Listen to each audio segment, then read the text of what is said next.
සිතවිලි දැහැනින්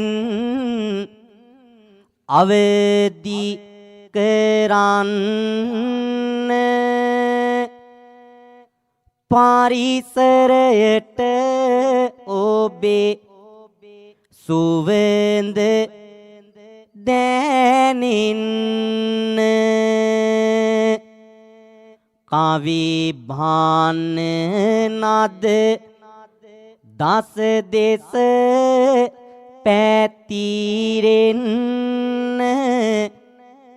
දෑත නලලේ බැඳ සාදු කියන්න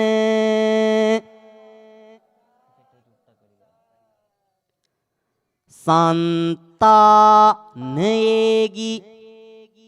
බැඳි මොගාඳුර දුරලන්න පින් මාවෙතක මතු සසරේගි පිවිසෙන්න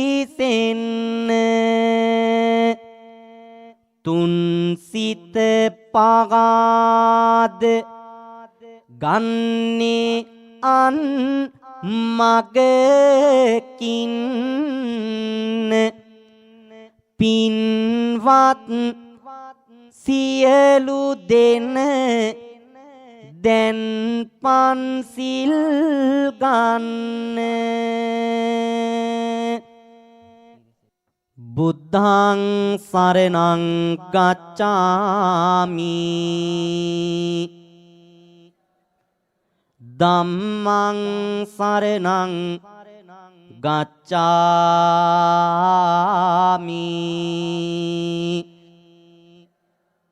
සංඝං සරණං ගච්ඡාමි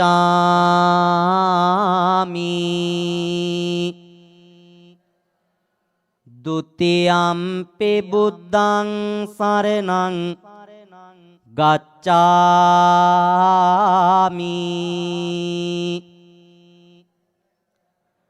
ဒုတိယံ පි ධම්මං සරණං ගච්ඡාමි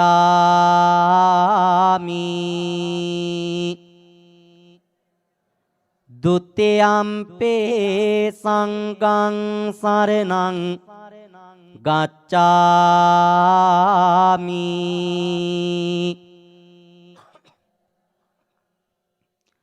တတိယံ පි බුද්ධං සරණං ගච්ඡාමි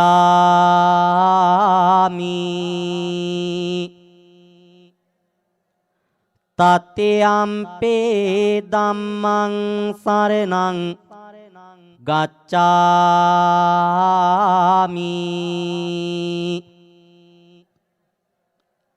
တတိယံ පි සංඝං සරණං ගච්ඡාමි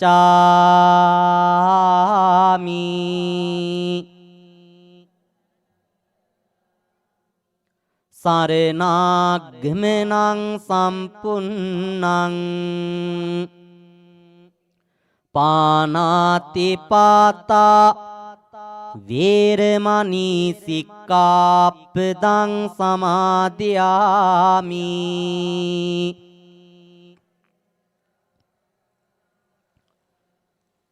อาดินนาดานาเวรมณีสิกขาปดังสมาธิยามิ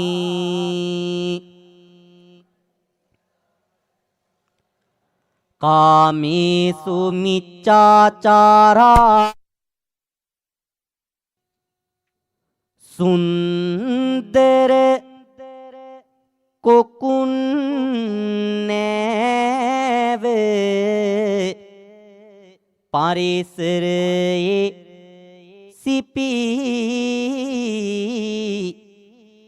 ඇත දෙව් බල අද මේ පින්බිමේ ගිසිපි රස කර බෙදන්නට කවි මල් කැකුළු සුපි පින්වෙත දෙවියන්ට ඇරයුම් කරමු අපි පින්වෙත දෙවියන්ට ඇරයුම් කරමු අපි සමන්තා චක්ක වාලේසු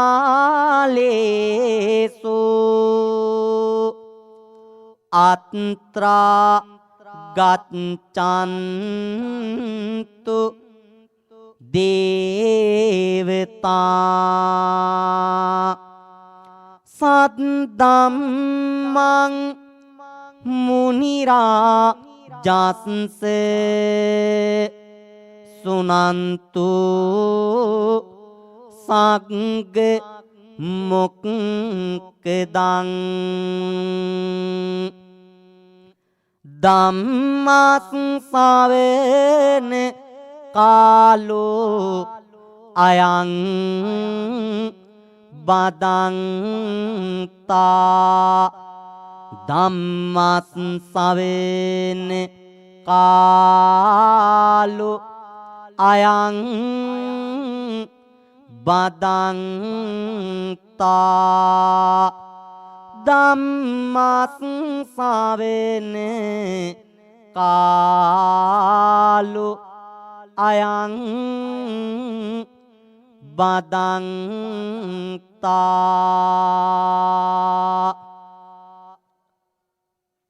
පිනතුනේ පොඩ්ඩක් hina වෙන්නකො බුම්බගෙන ඉන්නේ තෝ කට්ටිය මල්ල ගෙදරක ඇවිල්ලා වගේ පිනතුනි අද ඉල්පුර පසළොස්වක පෝය දවස නේද අද ධර්ම දේශනාවේ මහන් ඇතිනේ ගෙවල් වල කට්ටිය නේද මම පන්සලට එනකොටත් මම හිතන විදිහට සිල් ඇත්තෝ 50ක් විතර සිල් අරගෙන කියලා මට හාමුදුරුවෝ දැනුවත් දුන්නා එතකොට බණ එහෙම අහනව නේද මේ පැත්තේ උඩවිය අහනවද බණ එහෙම අහන්නේ නැද්ද දැන් සිල් ගාරගෙන බණ අහන්න නැති වුණාට අපි හිතමුකෝ ටීවී එකෙන් රේඩියෝ එකෙන් එහෙම බණ අහනව නේද අත උස්සොම් බලන්න ටීවී එකෙන් රේඩියෝ එකෙන් එහෙම බණ අහන අය බය නැතුව අත උස්සන්න මං කෑගල්ලට එක්කන් යන්නේ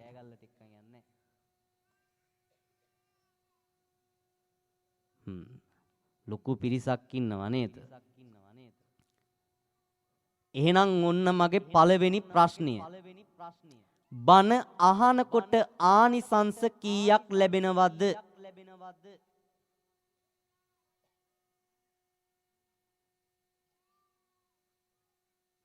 බණ අහනකොට ආනිසංස කීයක් ලැබෙනවද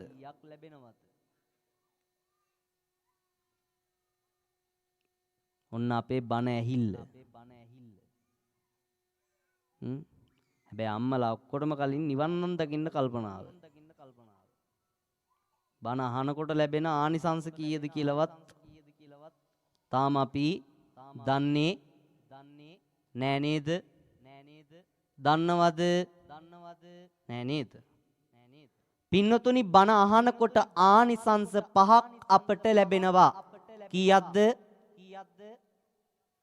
මේ පැත්තේ කට්ටියට කට්ට නැද්ද තියනවා නේද එහෙනම් කතා කරමු බලන්න ආනිසංස කීයක් ලැබෙනවද තව ටිකක් හයියෙන් කියන්න 5ක් ලැබෙනවා බණ අහනකොට පළවෙනි ආනිසංසය තමයි අස්සුතං සුනාති අපිට නොඇසපු දේවල් අපට අහන්නට ලැබෙනවා එහෙම නේද අලුත් දෙයක් අපට අහන්නට ලැබෙනවා තෙරුවන ගැන විශ්වය ගැන ලෝකේ යහපත් ධර්මතා පිළිබඳව නොඇසපු දේවල් අපට අහන්නට ලැබෙනවා එහෙම නේද? උපාසකම්මලා බණ අහද්දී අලුත් දේවල් අහන්න ලැබිලා නැද්ද? ලැබිලා තියෙනවා නේද? ඒ තමයි පළවෙනි ආනිසංසය. සුතං පරියෝදපේති දෙවෙනි ආනිසංසය. අහපු දෙයක් නැවත අහන්නට ලැබෙනවා. ඇයි හාමුදුරුවනේ අපි අහපු දේවල් ආය අහන්නේ නේද? සාමාන්‍යයෙන් අපි අහපු දෙයක් ආය අහන්න කැමතිද? නැත්තම් ඉතින් ওই උපාසකම්මලා බැන බැනේ අයියේ හාමුදුරුවෝ හැමදාම එකම බණී කියන්නේ කියලා. නැද්ද එහෙම කියන්නේ මේ පැත්තේ කට්ටිය? හැමදාම හාමුදුරුවන්ගේ එකම වණේ තමයි අපිට කියන්නේ කියලා කියනවද නැද්ද? කියනවා නේද? ඉතින් අපි අහපු දේවල් ආය අහන්න කැමති නෑනේ කියන්නේ නේද? හැබැයි බුදුහාමුදුරුව අපට මෙහෙම දේශනා කරලා තියෙනවා. අසජ්ජාය මලාමන්තා අනුට්ටාය ගරාසකා කියලා. මන්තර කියන දේවල් නිතර නිතර ප්‍රකාශ නොකළොත් මෙනෙහි නොකළොත් අමතක වෙලා යන්නට පුළුවන්. එහෙම නේද? නිවෙස් කියන දේවල් නිතර නිතර ප්‍රතිසංස්කරණය නොකළොත් මොකද වෙන්නේ අම්මේ? බණ අහන අයගෙන් අහන්නේ මම. ගෙදරක් දොරක් නිතර නිතර ප්‍රතිසංස්කරණය නොකළොත් මොකද වෙන්නේ? ගරා වැටෙනවා නේද? අර වතුර බින්දුවක් දෙකක් වැටෙද්දිම ඒක හරි ගැස්සුවේ නැති වුණොත් මොකද වෙන්නේ? පරාල ටික දිරනවා. ඊට පස්සේ උළු ටික කඩාගෙන වැටෙනවා නේද? එතකොට නැවත නැවත ප්‍රතිසංස්කරණය නොකරපු නිසා නේද එහෙම වෙන්නේ? අපි දැකලා තියෙනව නේද ඔය කඩා වැටිච්ච ගෙවල් දොරවල් එහෙම? දැකලා නැහැ? දැකලා තියෙනව නේද? ඒ වගේම තමයි මේ කුඩා දරුවන්ගේ හෙළපොතේ පාඩම. නිතර නිතර පාඩම් නොකළොත් මොකද වෙන්නේ? කතා කරන්න ඕනේ. නිතර නිතර පාඩම් නොකළොත් මොකද වෙන්නේ? මං ඉස්සරහට ගෙන්න ගත්තේ කට්ටිය නිකන් ඉන්න නෙමෙයි. බය නැතු උත්තර දෙන්න. නිතර නිතර පාඩම් නොකරොත් මොකද වෙන්නේ පුතේ? අමතක වෙනවා නේද? විභාගෙට එහෙම පාඩම් නොකර ගිහිල්ලා විභාගෙ ලියුවාම ලියන්න පුළුවන්ද? බෑ නේද? එහෙනම් ඇයි? පාඩම් නොකරපු නිසා තමයි මතක නැත්තේ. එහෙමනම් අපි මොකද්ද කරන්න ඕනේ? නිතර නිතර පාඩම් කළොත් හොඳට අපිට විභාගෙ ලියන්න බැරිද? පුළුවන් නේද? ඒ වගේම තමයි අපේ සිතත්. නිතර නිතර ඇහුවේ නැති වුණොත් මතක තියෙයිද? මතක නැහැ. එහෙනම් අහපු දෙයක් ආය අහන එක වැරදිද?